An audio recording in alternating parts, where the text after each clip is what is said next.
The film opens with John and Jane Smith answering questions during marriage counseling. The couple has been married for 5 or 6 years, but their marriage is suffering to the point that they cannot remember the last time they had sex. They tell the story of their first meeting in Bogotá, Colombia, where they met while both were secretly on the run from Colombian authorities. They quickly fell in love and were married. John later states that Jane looked like Christmas morning to him on the day they met. In reality, John and Jane are both skilled assassins working for different firms, both among the best in their field, but both with very different methods of assassination, with Jane working out thorough plans and John taking a less analytical approach. Each is concealing their true profession from their spouse. Under these cover stories, John and Jane balance their apparently mundane marriage, which both of them find after a few years to be growing dull and suffocating with their secretive work. When both are assigned to kill Benjamin the Tank Dance, they encounter each other on the job and botch the hit. Believing each had been sent to stop the other from completing their mission, they seek to discover and eliminate the other.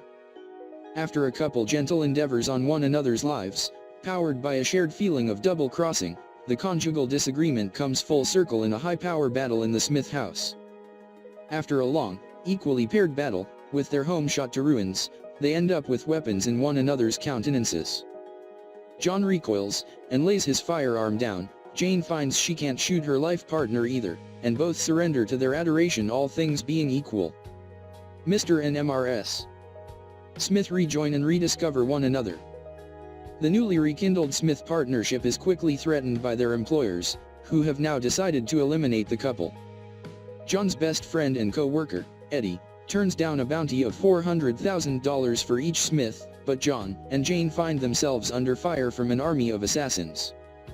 Fending off an attack which blows up their house, the Smiths steal their neighbor's minivan and successfully destroy 3 pursuing armored cars of attackers, all while bickering over their fighting styles and newly discovered personal secrets. After meeting with Eddie, the Smiths decide to fight together to preserve their marriage. They kidnap Dance from his high-security prison in order to give their employers something they want more than the Smiths. Dance reveals that he was merely bait, hired jointly by their employers after it was discovered that the Smiths were married, in the hopes of having one Smith kill the other. Dance also wears a cameo Fight Club t-shirt, referencing to Brad Pitt's previous movie of the same name. John and Jane forego their separate contingency plans and make their stand together. In the final fight scene of the film, the Smiths, now working smoothly together as a team, defeat an extended attack by a large number of armed forces during a long shootout inside a department store. The film ends with the couple meeting the marriage counselor again, where the Smiths state how much their marriage has thrived and how happy they really are.